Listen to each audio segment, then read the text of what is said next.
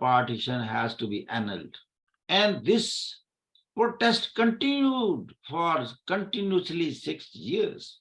Till in 1911, the British were compelled to annul the partition. That was the start of, and that was the time when Muslim League came into being in 1906 in Dhaka.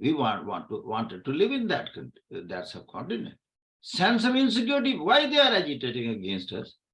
Just for one reason, that this province is now the Muslims are more than 50% in that.